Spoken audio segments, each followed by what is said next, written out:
जो अपने से बड़े विद्वान हैं उनकी आज्ञाओं का पालन करना, उनसे सीखने की प्रवृत्ति रखना।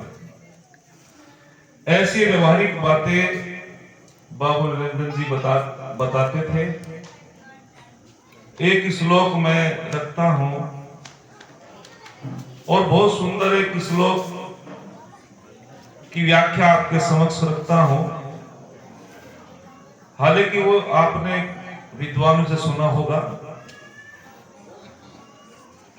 प्रथमे नार्जिता विद्या, द्वितीय नार्जितम धनम, तृतीय नार्जितम पुण्यम, चतुर्थे किम करिष्यति। बाबूजी की बात का भी समर्थन इस श्लोक में कहते हैं कि प्रथमे नार्जिता विद्या। जो नौजवान आए हैं जरा ध्यान देकर सुनेंगे कि प्रथम जो आश्रम है ब्रह्मचर्य आश्रम, गौरव कहां चला गया? यजमानों को तो यहीं रहना चाहिए था। प्रथमे नार्जिता विद्या अर्थात जो प्रथम आश्रम है वो विद्या का आश्रम है। मास्टर जी, विद्या का आश्रम। और फिर कहा द्वितीय नार्जितम धनम, और जो दूसरा आश्रम है गृहस्थ आश्रम, इसमें धन अर्जित करना चाहिए। ब्रह्मचर्य आश्रम में विद्या अर्जित करनी चाहिए, शक्ति का संचय करना चाहिए, और गृहस्थ आश्रम में धन अर्जित करना चाहिए। फिर कहा जो तृतीय आश्रम है, यदि उसमें हमने पुण्य अर्जित नहीं किया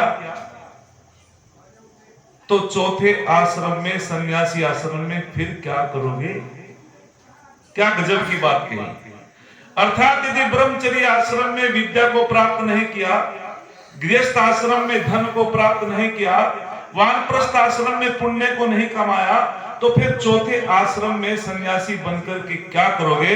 ऐसा सन्यासी फिर समाज को ठगता है, भ्रम फैलाता है, और वही सन्यासी इस देश का उद्धार करता है जो ब्रह्मचर्य का आश्रम परिपूर्ण तरीके से करता है, और जो वेदों का विद्वान होता है वही देश की उन्नति करता है।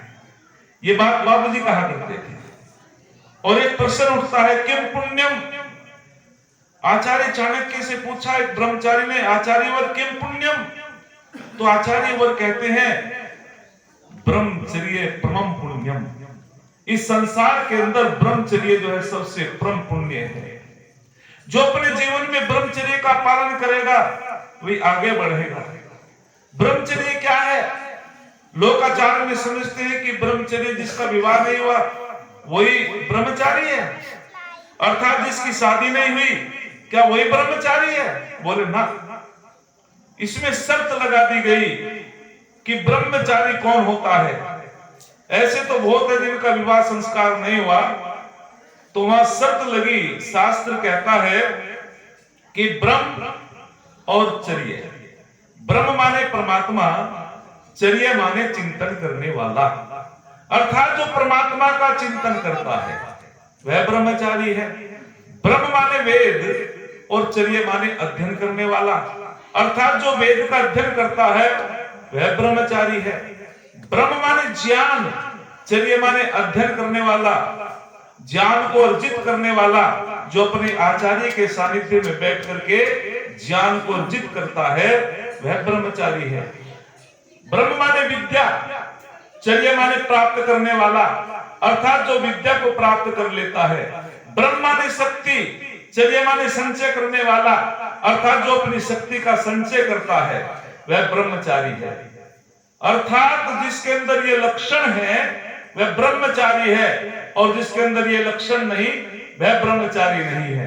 ऐसे बहुत लोग हैं जिनका विवाह नहीं हुआ, लेकिन वेद कहता है वही ब्रह्मचारी माना जाएगा जिसके अंदर ये लक्षण लक्षित होते हैं। तो कहा गया किम पुण्यम?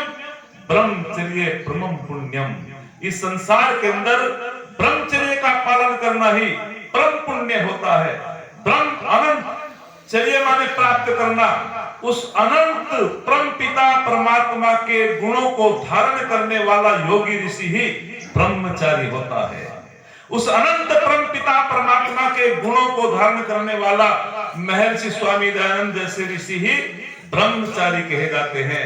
और ब्रह्मचर्य का पालन करने वाले को जो गुरुकुल में होते हैं उनको ब्रह्मचारी कहते हैं। फिर आचार्य चाणक्य ने बड़ी सुंदर बात बताई कि जिस धरा पर, जिस जगह पर कहते हैं कि ब्रह्मचारी को तपस्वी भी कहा जाता है, ब्रह्मचारी को अंत्यवासी भी कहा जाता है। अंत्यवासी उसे कहते हैं जो गुरु के अंतर मन में बसता हो, और तपस्वी उसे कहते हैं जो तप करता हो। बोले तप क्या है? द्वंद्वम सहनम तपे। जो गुरुकुल का ब्रह्मचारी होता है वो भूख प्यास में भी अपना संतुलन नहीं होता। जो गुरुकुल की ब्रह्मचारिणी होती है उन्हें चाहे कितनी भी समस्याएं क्यों ना हो, लेकिन वे कभी अपना संतुलन नहीं खोते, कभी घबराते नहीं। जो सुख दुख में सम रहता हो उसे कहते हैं तप। केवल अपनी चमड़ी को तपाना तप नहीं भाई। जो सुख दुख में सम रहता हो, हानि लाभ में सम रहता हो, उसका नाम तप होता है। फिर दूसरा प्रसंग कहते हैं कि जिस धरा पर अर्थात जिस जगह परमात्मा का चिंतन होता हो, वेद का अध्ययन होता हो, चरित्र का निर्माण होता हो, विद्या की प्राप्ति होती हो, शक्ति का संचय होता हो, उस धरा को पुण्य धरा कहते हैं, उस कुल को गुरुकुल कहते हैं। और गुरुकुल में ही ब्रह्मचर्य का निर्माण होता है, गुरुकुल में चरित्र का निर्माण होता है। निश्चित रूप से जब तक हम गुरुकुल में नहीं पढ़ेंगे, अपने बच्चों को नहीं पढ़ाएंगे, तो हम ब्रह्मचर्य का पालन ठीक प्रकार से नहीं कर पाएंगे। एक आपको मैं एक नुस्खा देकर के जाता हूं। वास्तविक रूप से जो वक्ता होता है उसका वाणी का जादू होता है। जिस वक्ता की वाणी का, बाबूजी कहा करते थे कि जिस वक्ता की वाणी का रस समाप्त हो गया हो वो ईमानदार व्यक्ति नहीं बने। अर्थात जो ब्रह्मचारी पढ़ते समय चलते हुए चक्कर आते हैं, डॉक्टर नवाब इस बात पे बड़ा ध्यान देते हैं। अर्थात जो ब्रह्मचर्य काल में और उसका स्वास्थ्य गड़बड़ा गया हो, चलते हुए चक्कर आते हो, वह भी ईमानदार आदमी नहीं है।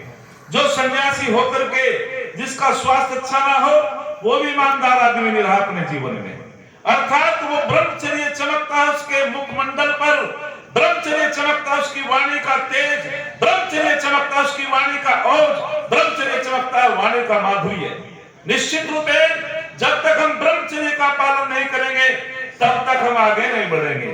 घटान गांव में एक कार्यक्रम चल रहा था ओमपाल चेयरमैन साहब के यहाँ, और आचार्य धर्मदेव शास्त्री जी भी उस कार्यक्रम में थे, मैं भी था। तो आचार्य धर्मदेव शास्त्री जी ने कहा, बहुत अच्छा कार्यक्रम हुआ कि आओ ब्रह्मचारी। बाबूजी ने कहा इसकी तो शादी हो रही, बच्चे भी थे। गुरुजी ने फिर कह दिया आओ ब्रह्मचारी। बाबूजी ने फिर कहा कि आचार्य और कुंवरपाल की तो शादी हो रही है। शास्त्री जी ने तिवारा फिर कह दिया आओ ब्रह्मचारी। और वो परिभाषा कितनी गजब की दी। आचार्य धर्मदेव शास्त्री जी ने कहा बाबूजी मुझे तो पता है इसकी शादी जल्दी हो गई, लेकिन क्या ब्रह्मचारी आप उसे मानते हो कि जिसका विवाह संस्कार हो गया? आचार्य वर ने कहा कि सुनो, जो विवाह संस्कार के बाद, ये नौजवानों के लिए बात पकड़ने की है, जो विवाह संस्कार के बाद संयमी होता है, ऋतुगामी होता है, पत्नी व्रत होता है, अन्य स्त्रियों को माता बहन की दृष्टि से देखता हो, ऐसा दृष्टि भी ब्रह्मचर्य की कोटि में होता है, उसको ब्रह्मचारी कहते हैं। और जो शादी के बाद संयमहीन हो जाता है वो निश्चित रूप से ब्रह्मचारी नहीं होता भाई। तो जो वेद का अध्ययन करता है, ईश्वर का चिंतन करता है, उसको ब्रह्मचारी कहते हैं। दूसरा प्रश्न फिर किया आचार्य चाणक्य से ब्रह्मचारी ने कि मैं पूछना चाहता हूं आचार्यवर कि धर्म क्या है, सुख क्या है? बोले सब सुख चाहते हैं, सुख क्या है? तो उन्होंने कहा सुखस्य मूलम धर्म है। आचार्य चाणक्य कहते हैं दुनिया के लोगों, यदि तुम सुख चाहते हो तो आपको धर्म का पालन करना पड़ेगा। बिना धर्म के पालन के आप सुख की प्राप्ति नहीं कर सकते। कि सुख उसी मिलेगा जो धर्म को जानेगा। धर्म क्या है? आत्मन है प्रतिकूलानी परेशान न समाचरे। अरे यही तो धर्म है। जैसा जैसा व्यवहार मैं अपने लिए चाहता हूं वैसा व्यवहार दूसरों के लिए करूं। यदि मैं सम्मान चाहता हूं तो मुझे दूसरों का सम्मान करना चाहिए, इसी का नाम धर्म होता है। यदि मैं चाहता हूं कि मेरा हर परिवारों में सम्मान हो तो मुझे भी सम्मान करना पड़ेगा। मेरी बेटी को अच्छी दृष्टि से देखे तो मुझे भी दूसरे की बेटी को अपनी बेटी समझनी पड़ेगी। इसी का नाम धर्म होता है। अर्थात हम सभी को, तो आगे उन्होंने कहा कि उपनिषदों का दृष्टांत देते हुए कहते हैं त्रयो धर्म स्कंधा यज्ञो अध्ययनम दानम इति, कि धर्म 3 स्कंधों पे टिका हुआ है। अर्थात धर्म क्या है? आप धर्म को बढ़ाना चाहते हैं तो कहते हैं त्रयो धर्म स्कंधा यज्ञो धर्म दानम इति।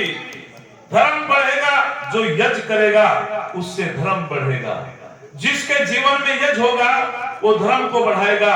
जिसके जीवन में दान होगा, दान भी अच्छी जगह करे, वो धर्म को बढ़ाएगा। और जो वेदों का अध्ययन करेगा वो धर्म को बढ़ाएगा। अधिक ना बोलते हुए मैं आपके बीच में इतना ही कहना चाहता हूँ कि जो बाबूजी के विचार थे, बहुत ही सुंदर विचार बाबूजी के थे। उन्होंने वेदों का अध्ययन किया और इस परिवार को, क्योंकि पिता का दूसरा रूप पुत्र होता है, जो उनके संकल्प थे, जो उनके अधूरे संकल्प है, पूरे परिवार को मिलकर के बाबूजी के संकल्प को पूर्ण करने का प्रयास तुम्हें करना चाहिए। वैसे सारे भाई संस्कारी हैं, ज्यादा यहाँ कहने की जरूरत नहीं, लेकिन फिर भी ये प्रेरणा सभा जो आज बाबूजी के नाम से स्मृति सभा है, हम सबको बाबूजी के विचारों को आगे बढ़ाना चाहिए। तब जाकर के निश्चित रूपेण हम उनको सच्ची श्रद्धांजलि देंगे। एक 2 पंक्ति बोलता हूँ पिता की महिमा। पक्के फल पेड़ों से रिश्ता तोड़ जाते हैं, जरा ध्यान देंगे। पक्के फल पेड़ों से रिश्ता तोड़ जाते हैं, अपाहिज बाप हो जाए तो बेटे छोड़ जाते हैं, बेटे छोड़ जाते हैं। आज बड़ा दुख होता है, वृद्ध आश्रमों में माता पिताओं को छोड़ दिया जाता है। उनके पास समय नहीं है और वे अपने माता पिताओं को कहते हैं कि वृद्ध आश्रम में आप रहो। तो निश्चित रूपेण जो अपने माता पिताओं की आज्ञाओं का पालन करता है वो सारे तीर्थों को कर लेता है। जो अपने माता पिता की सेवा करता है उस सारे देवताओं की वो पूजा कर लेता है। और जो अपने माता पिता की आज्ञाओं का पालन नहीं करता, वो चाहे कितने तीर्थ करो, कितने यज्ञ करो, उसको सुख नहीं मिलेगा। निश्चित रूपेण माता पिता का बहुत ऊंचा स्थान होता है। जिसको प्यार पिता से है, माँ प्यारी सी है, वो सुपुत्र सुकुमार है। कर लो अपने माता पिता की सेवा, इन्हीं के चरणों में मथुरा काशी हरिद्वार है, इन्हीं के चरणों में मथुरा काशी हरिद्वार है। कहीं जाने की जरूरत नहीं है। एक दृष्टांत देकर के अपनी वाणी को विराम दूंगा। वैसे भैया शोक जी ने मुझे आध घंटे के लिए बुलाया, वो तो मैं कृपा कर दूंगा 20 मिनट में बोल के वाणी को विराम दूंगा। लेकिन आइए आपके सामने मैं बताना चाहता हूँ एक कर्नल परिवार, और उन्होंने अपने दोनों बच्चों को पढ़ाया लिखाया, और पढ़ा लिखा करके वे दोनों बच्चे विदेश में चले गए। वे दोनों गांव में रहते थे और दोनों बच्चे विदेश में नौकरी कर रहे हैं। माता जी की तबीयत खराब हो जाती है और उसके पिता बच्चों को फोन करते हैं, बेटा तुम्हारी माता की तबीयत खराब हो गई है और वो तुम्हें याद करती है। दोनों बेटे कहते हैं 1 महीना बाद आएंगे पिताश्री, अभी कंपनी वाले छुट्टी नहीं दे रहे। 1 महीना बाद पिता ने फिर फोन मिलाया, उन्होंने कि 15 दिन बाद फिर फोन मिलाया, उन्होंने कि छुट्टी नहीं मिलती। कहने का मतलब माँ अपने हृदय के लाल को देखना चाहती है। माता को माता नहीं होती, पुत्र को पुत्र हो जाता है। जिस माँ ने उन बच्चों को दुलार दिया, जिस माँ ने अपने बच्चों के लिए बहुत कुछ त्याग किया। किसी ने कहा है धूप में बाप जलता है, माँ चूल्हे पे जलती है, कहीं जाकर के संतान तब पलती है। वैसी संतान का निर्माण नहीं होता, वो बार बार याद करती है। और वे कहते हैं कि तुम्हारे बेटों को छुट्टी नहीं मिली, वे कहते हैं कि अभी हमें छुट्टी नहीं मिल रही। माँ की तबीयत खराब होती होती बिगड़ गई, ज्यादा स्थिति बिगड़ गई। तो उसने कहा अच्छा मेरे दोनों बेटों के चित्रों को तो दिखा दो। और वो माँ अपने दोनों बेटों के चित्रों को निहारते निहारते संसार से चल बसी। पिताजी ने फिर फोन किया, अरे कम से कम अब तो तुम्हारी माँ चली गई संसार से, अब तो कम से कम अंतिम संस्कार के लिए आ जाओ। तो बड़े भाई ने छोटे भाई से कहा भैया एक काम करना, मुझे तो छुट्टी नहीं मिल रही, माँ के अंतिम संस्कार को तुम करा देना, और जब पिता की मृत्यु होगी उसके अंतिम संस्कार को मैं करा दूंगा। जब छोटा भाई आता है, परिवार के लोग कहते हैं बड़ा भाई नहीं आया, इंतजार कर रहे हैं आपकी। उसने सिद्धम सीध कह दिया कि बड़े भाई ने कह दिया कि भैया मुझे छुट्टी नहीं मिल रही, इतने धन कमाने में अंधा हो गया आज का पुत्र।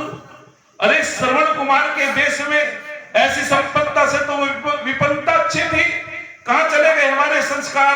तब उसने कहा कि बड़े भैया ने कह दिया कि मां के अंतिम संस्कार को तुम करा देना, और जब पिता की मृत्यु होगी उसके अंतिम संस्कार को मैं करा दूंगा। उस पिता के पैरों के नीचे से जमीन खिसकने लगी। उस पिता ने जब ये शब्दों को सुना, पिता को दुख हुआ और पिता अंदर गया। अंदर जाकर के उसकी अटैक होने के कारण मृत्यु हो गई। और उसके मन में एक विचार आया था कि भाई जब हम दोनों थे, एक बीमार हो जाता था, एक देख रेख कर लेता था, लेकिन पत्नी तो चली गई, बेटों की श्रद्धा का चल गया पता। इतना दुख हुआ कि दोनों की अर्थी एक साथ उठी। मैं इतना निवेदन करना चाहता हूं, यदि हम अपने माता पिताओं की आज्ञाओं का पालन नहीं करते, निश्चित रूपे हमको कोई पुण्य नहीं मिलेगा। पिता जीवन है, संबल है, शक्ति है। पिता जीवन है, संबल है, शक्ति है। पिता जीवन के निर्माण की अभिव्यक्ति है। पिता उंगली पकड़े बच्चे का सहारा है।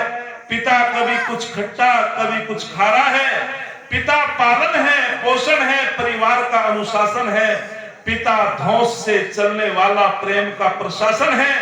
पिता रोटी है, कपड़ा है, मकान है। पिता छोटे से परिंदे का बड़ा आसमान है। पिता प्रदर्शित अनंत प्यार है। पिता है तो बच्चे को इंतजार है। पिता से ही बच्चे के ढेर सारे सपने हैं। पिता है तो बाजार के सारे खिलौने अपने हैं। पिता है तो बाजार के सारे खिलौने अपने हैं। पिता से प्रतिपल परिवार में राग है। पिता से ही तो माँ की बिंदी और सुहाग है। पिता से ही तो माँ की बिंदी और सुहाग है। पिता एक जीवन को जीवन का दान है। पिता दुनिया को दिखाने का एहसान है। पिता सुरक्षा है यदि सिर पर हाथ है। पिता नहीं तो बचपन अनाथ है। पिता नहीं तो बचपन अनाथ है। तो पिता से बड़ा तुम अपना नाम करो। पिता का अपमान नहीं, तुम उन पर अभिमान करो, क्योंकि माँ बाप की कमी को कोई बांट नहीं सकता और ईश्वर भी इनके आशीषों को काट नहीं सकता। ईश्वर भी इनके आशीषों को काट नहीं सकता। इन्हीं शब्दों के साथ मैं अपनी वाणी को विराम देता हूँ। इति ओम सम। आप लोगों का धन्यवाद, बहुत बहुत धन्यवाद।